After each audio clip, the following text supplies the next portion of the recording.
Muy buenas tardes, ¿cómo están todos ustedes? Espero que muy bien. Agustín, felicitarte por este congreso, la verdad que un éxito en concurrencia y bueno, una exquisitez todos los paneles. Me vine lo más temprano posible para seguirlo muy de cerca porque la verdad que los aportes han sido muy valiosos. Y bienvenido en esta idea de federalizar también este Congreso Nacional de Defensa Nacional, que por supuesto hoy la defensa está como, este tema está como en auge, ¿no? O sea, obviamente tenemos un mundo en guerra y aquellos que venimos trabajando este tema, a veces nos encontrábamos en mucha soledad. Y de repente, bueno, por supuesto el mundo obliga también a repensar este aspecto y bienvenido sea esta concurrencia. Permítanme decirles que, en primer lugar, quiero celebrar que este encuentro que se hace en este Partido Justicialista Nacional se hace bajo la vocación de la figura de Cristina Fernández de Kirchner.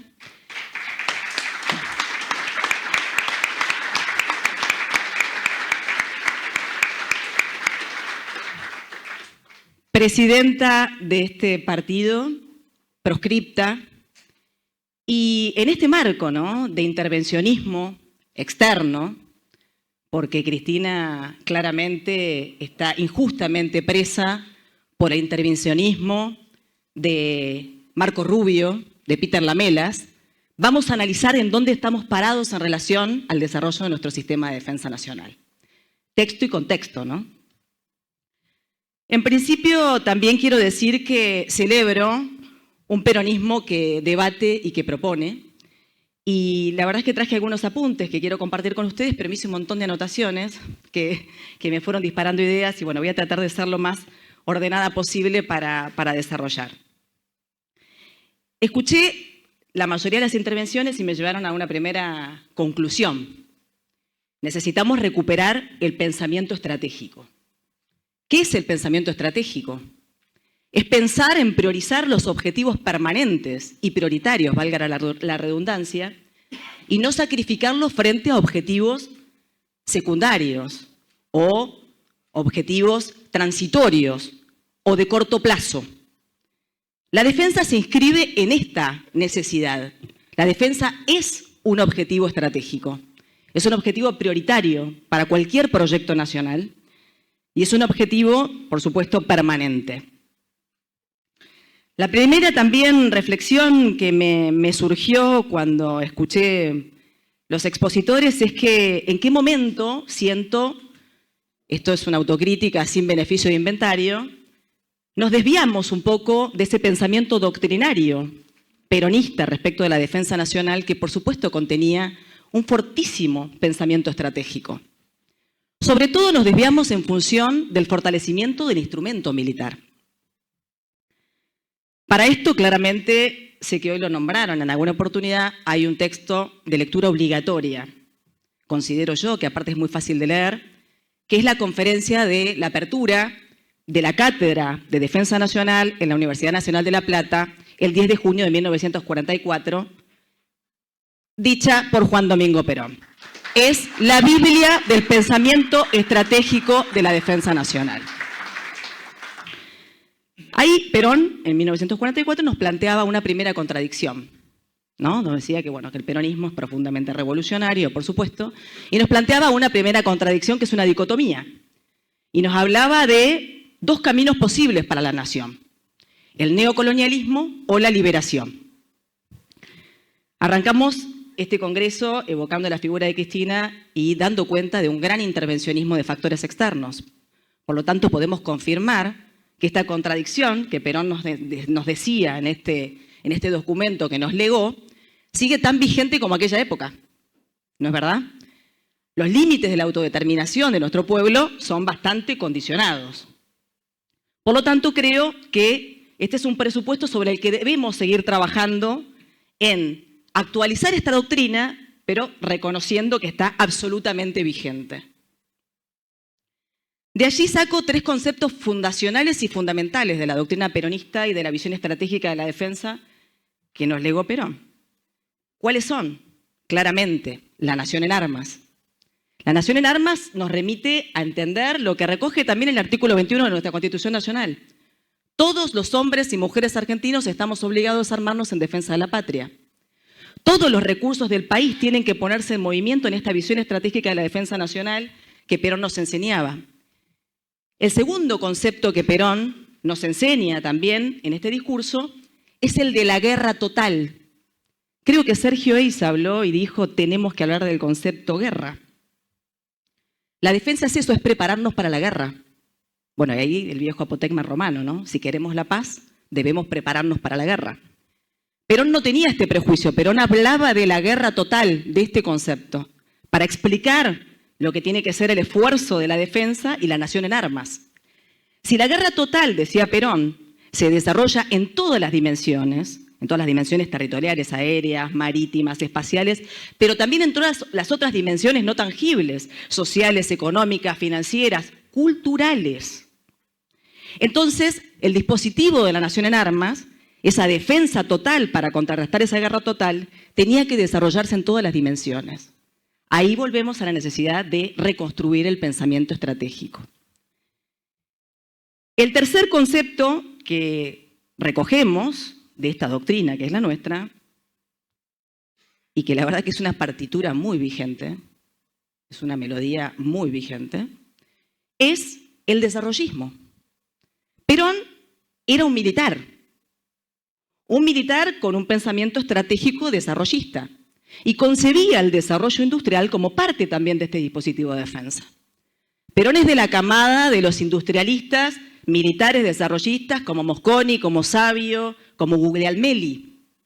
Ellos entendían, y recién decía muy bien Mirta, que el desarrollo de la industria pesada era fundamental para el sistema de defensa. Y era la planificación de ese sistema de defensa total frente a la amenaza de la guerra total que él en ese momento conceptualizaba en esa Argentina de 1944. ¿Verdad? Digo esto también porque, sin ánimo de debatir, pero me parece que es importante retomar esta cuestión de que nosotros estamos en el Partido Justicialista. Perón era un militar.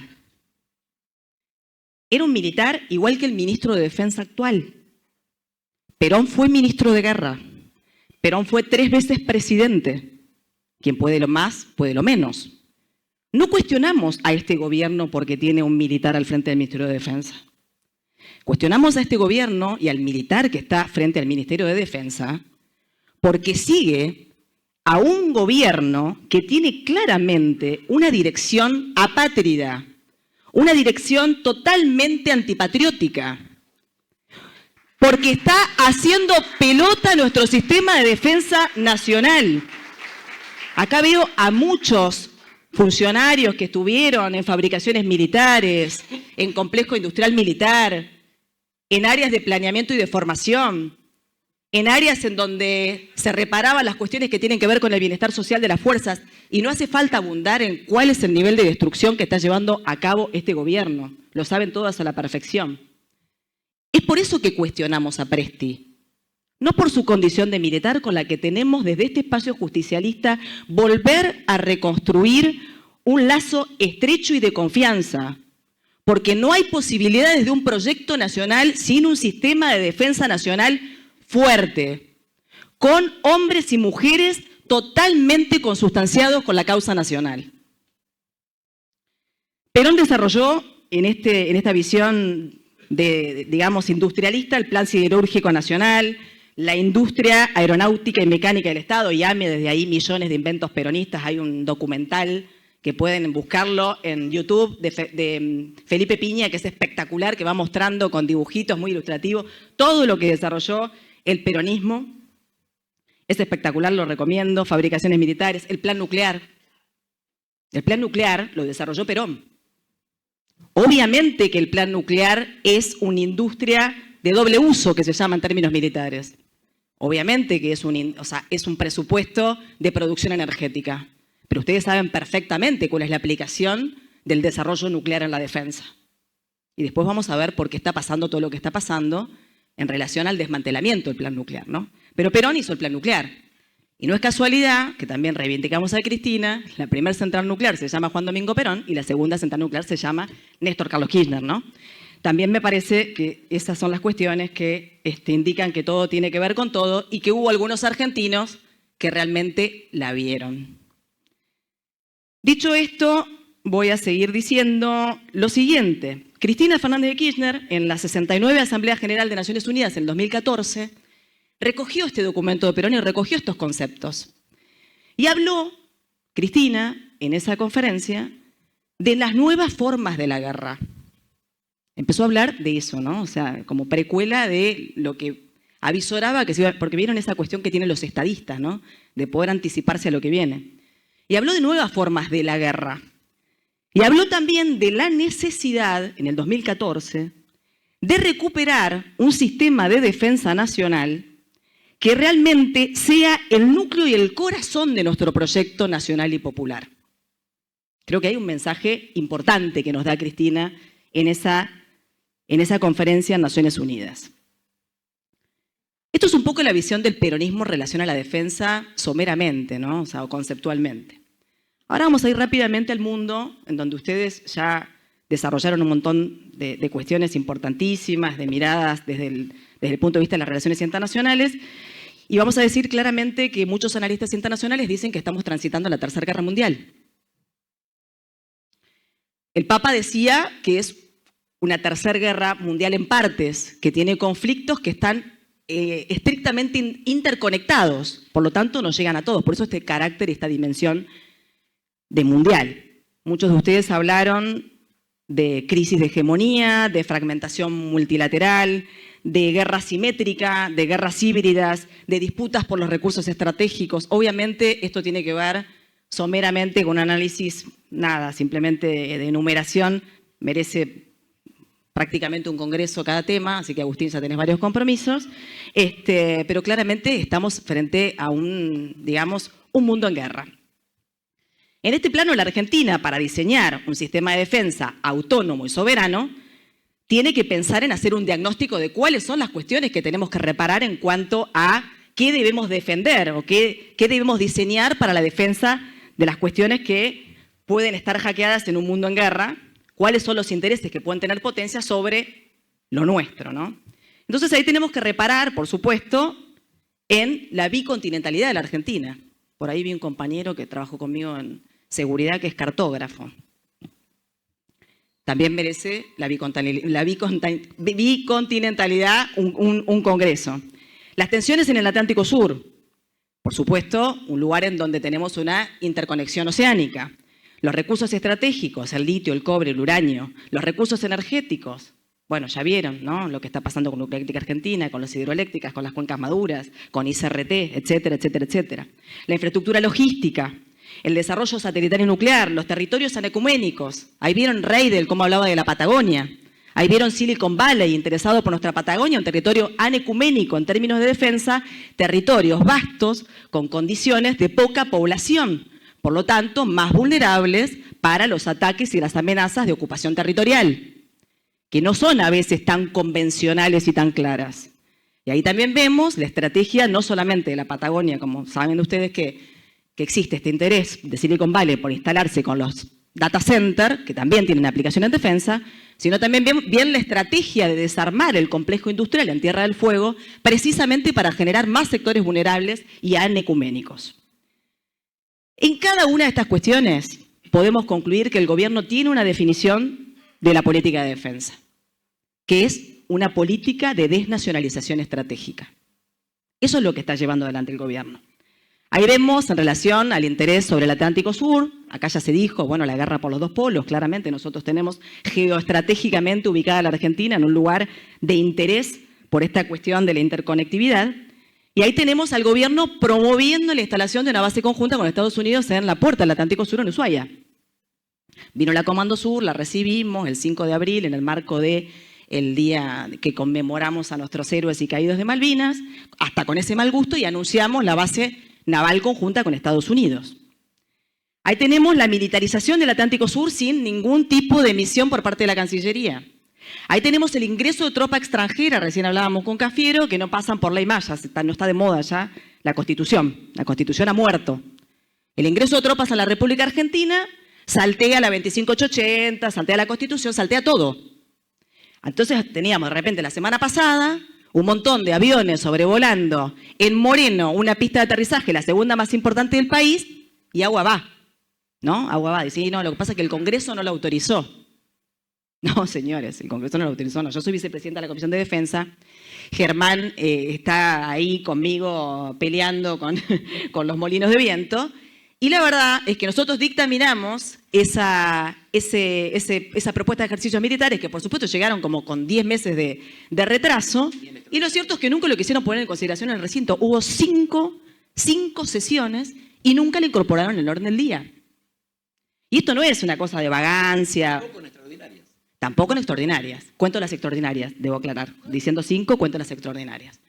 Es una cuestión de que quieren flexibilizar las cuestiones relativas a la defensa. Quieren que esto sea un método, como está pasando, no sé, con Estados Unidos en relación a las acciones preventivas. Hago esa analogía, pero porque me parece que es esto, ¿no? O sea, es un Estado de derecho flexibilizado en materia de defensa.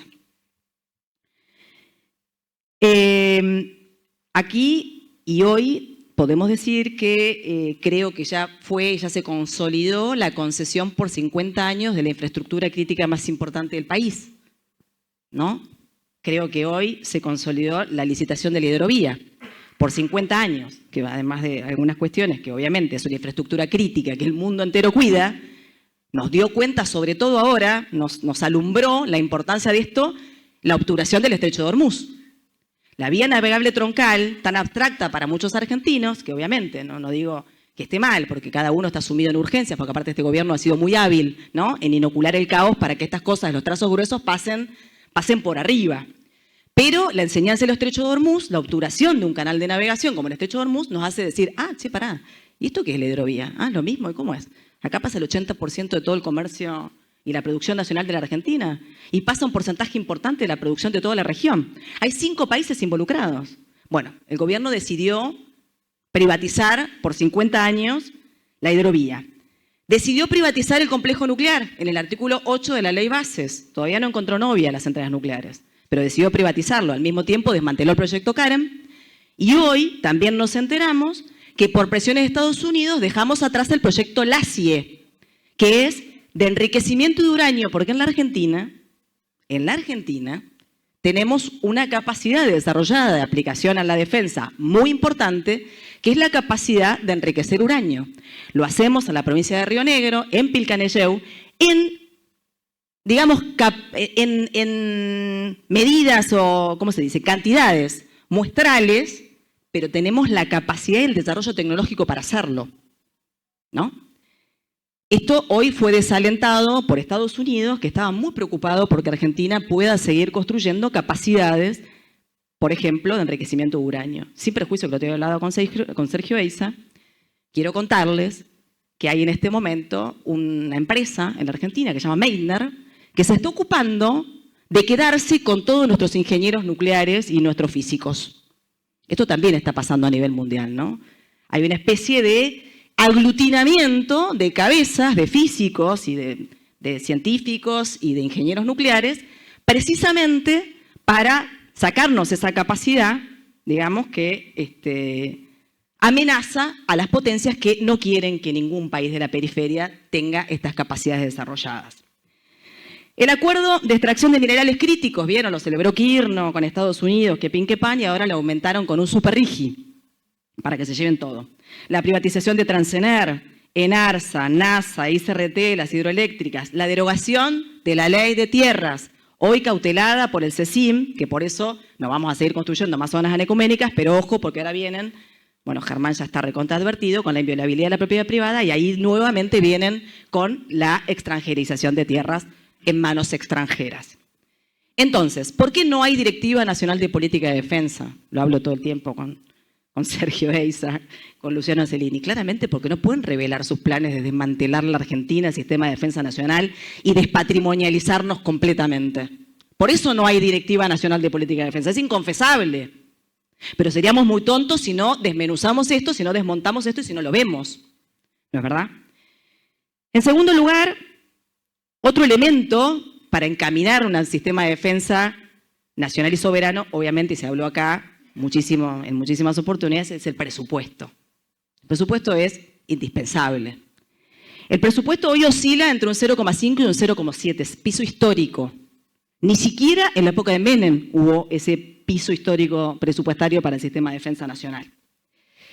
Esto, acá puse una frasecita que me gusta ahorrar a corto plazo, pero hipotecar nuestra soberanía al futuro. Me parece que es eso, entender la necesidad de pensar en un presupuesto para la defensa acorde para defender un proyecto nacional. La limitación financiera ha sido una constante y además ahora se agrega el Fondo Monetario Internacional con sus revisiones permanentes que claramente si aumentamos el gasto en defensa nos van a decir, no señores, por ahí no se puede. Somos el 8º país más extenso del mundo, claramente la defensa antiaérea y la capacidad submarina es algo que no tenemos desarrollado.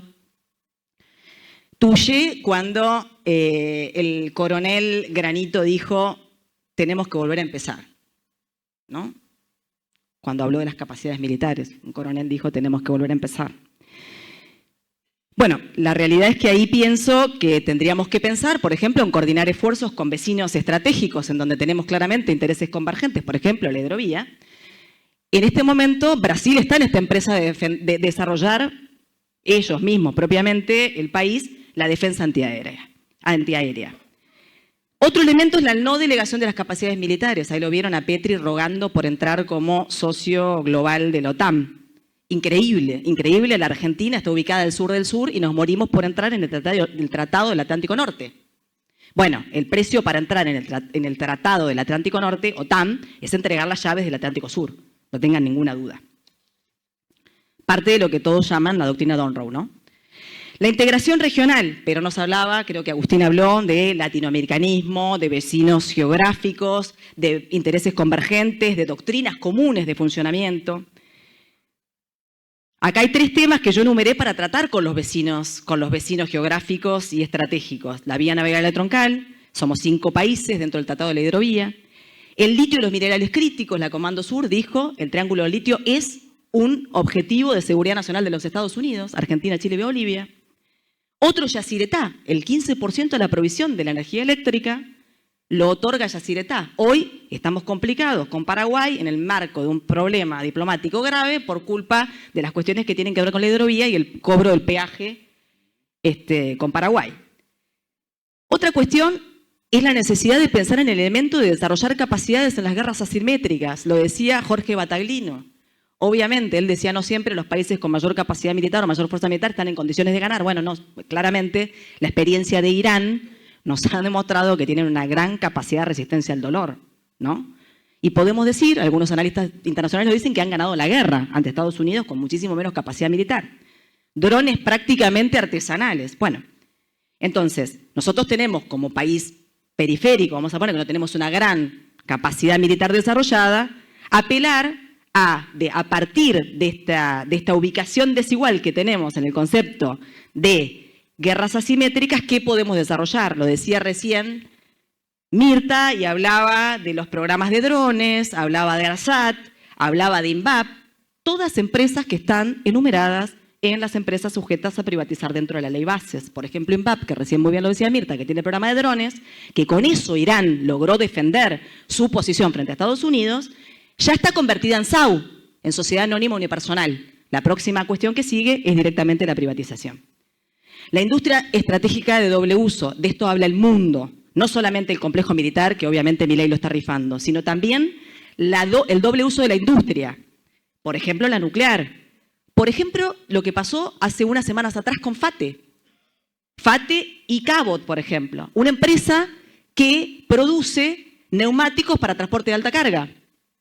Esto es fundamental para la logística, por ejemplo, para la movilización de tropas. Argentina, si FATE se va, queda sin ningún tipo de posibilidad de producción nacional de neumáticos para transporte de carga. Miren qué elemental lo que estoy diciendo. Qué elemental. Esta semana, yo soy de Zárate, ahí pegadito esta campana, cerró Cabot, que era la empresa que le proveía el insumo a FATE, que se llama negro de humo. O sea, hay un proceso de desmantelamiento de esta industria de doble uso que claramente tiene aplicación en defensa. Esto está planificado, esto también tiene pensamiento estratégico. Esto tiene pensamiento estratégico.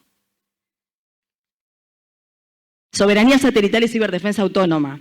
Otra necesidad, operar los satélites. Cristina la vio, puso 2 satélites en órbita, claramente. ¿Qué va a pasar ahora? Probablemente se lo entregan. Antes teníamos el temor que se lo entregaban a Elon Musk. Ahora vino Palantir y parece que se lleva puesto todo.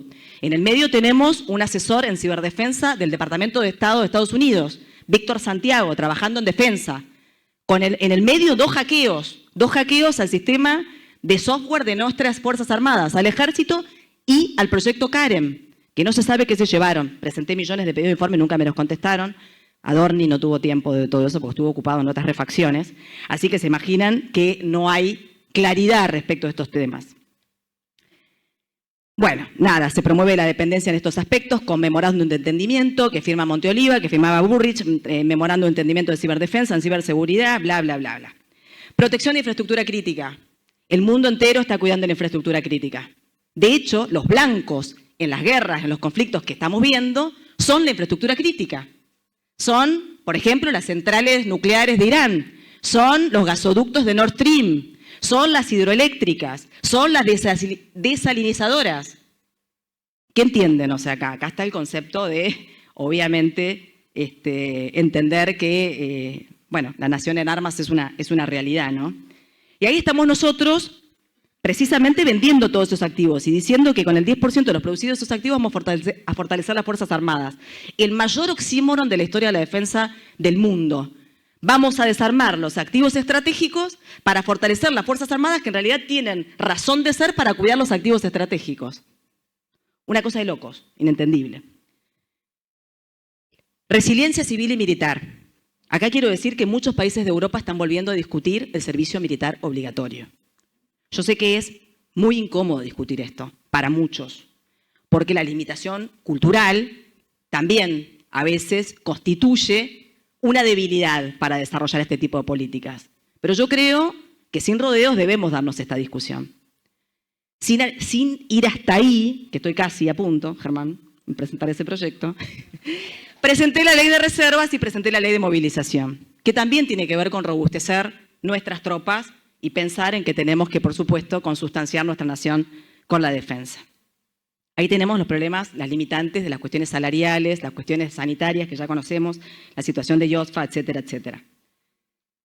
Francamente, creo que nuestra debilidad institucional de la defensa ha sido un problema grave de falta de visión del sistema de defensa como una política de Estado.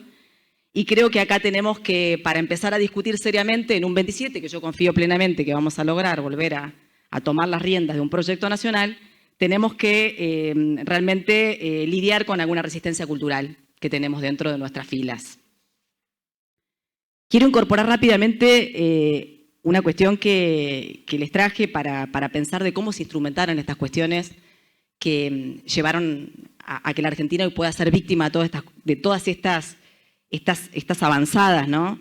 Y acá creo que lo que explica este fenómeno es lo que yo llamo, en realidad porque estudié muchos autores, la imposición de la paz periférica, ¿no? Entonces uno lee de repente en Un Mundo en Guerra que Trump amenaza con bombardear Irán si no acepta un acuerdo de paz.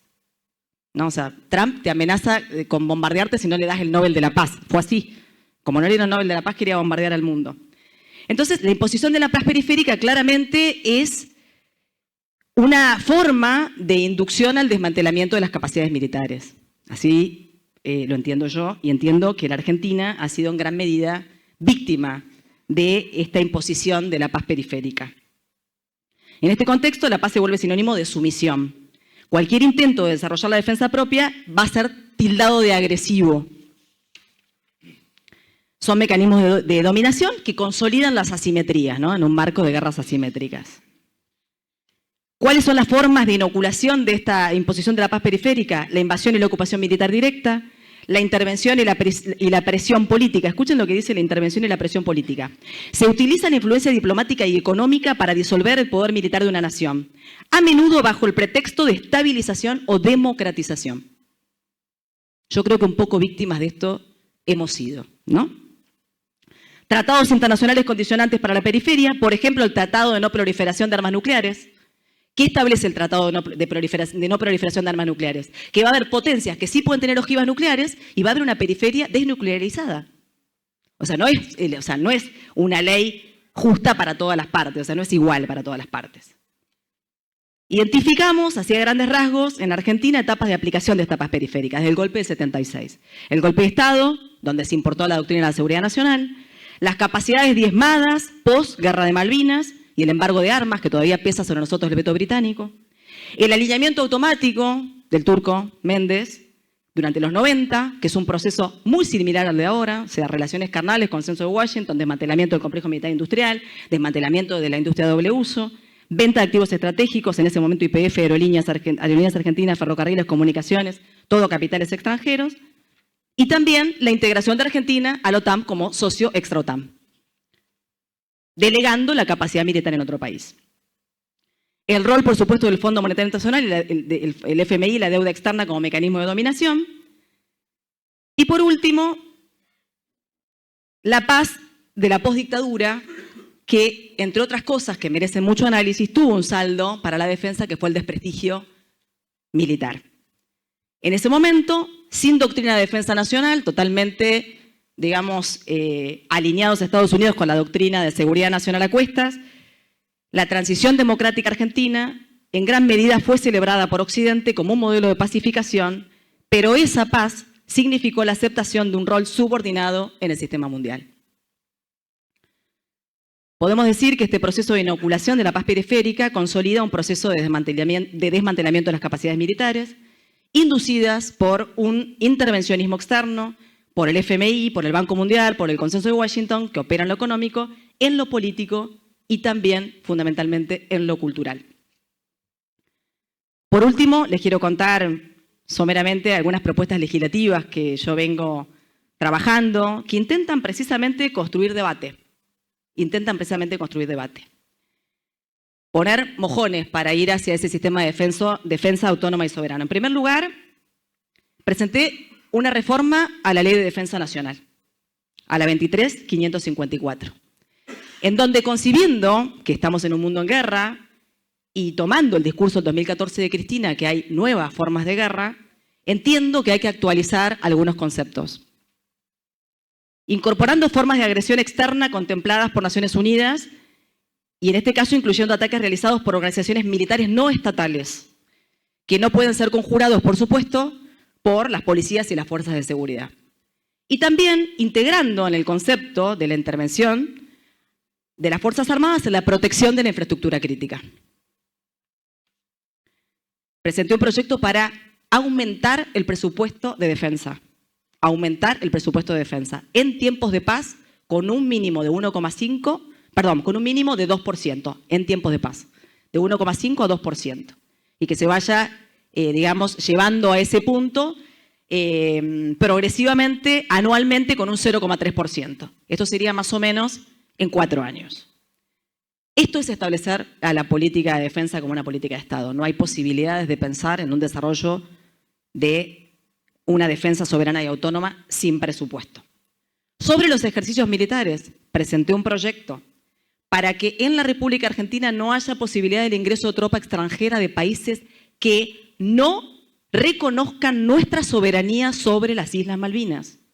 Nosotros no podemos hacer ejercicios de interoperabilidad con países que no reconocen nuestra soberanía en nuestro propio territorio. Si no, estaríamos abriendo la puerta a otras fuerzas de otros países para hacer, por ejemplo, inteligencia estratégica militar. Es importantísimo que avancemos en esta idea.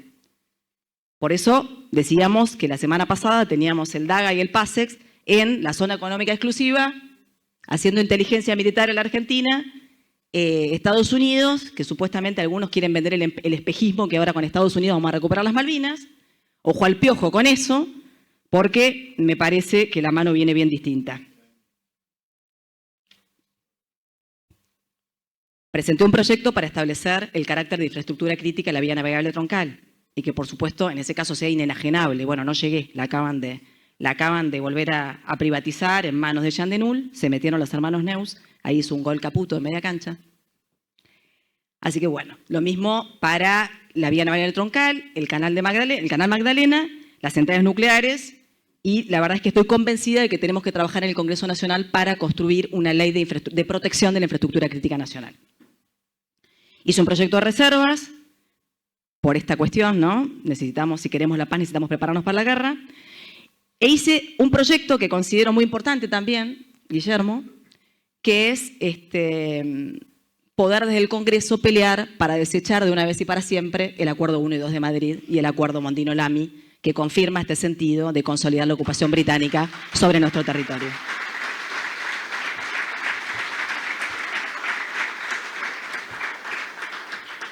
Espero no haberlos aburrido. Por último, me voy a despedir con una frase de esta conferencia del general, el 10 de junio de 1044, que citando a San Martín, dice lo siguiente: en fin, a nombre de vuestros propios intereses, les ruego que aprendan a distinguir los que trabajan por la salud de la nación de los que meditan su ruina. No nos expongamos a que los hombres de bien se abandonen al consejo de los ambiciosos. La firmeza de las almas virtuosas no llega hasta el extremo de sufrir que los malvados sean puestos a nivel con ellas. Y desgraciado el pueblo donde se forma impunemente tan escandaloso paralelo. Para cerrar, así decía San Martín, las grandes empresas, como por ejemplo la Defensa de la Patria y la Defensa Nacional, están hechas para hombres y mujeres de coraje y para darle una pátina cristinista. El que no tiene el coraje de hacerlo, que se consiga otro laburo. Muchísimas gracias.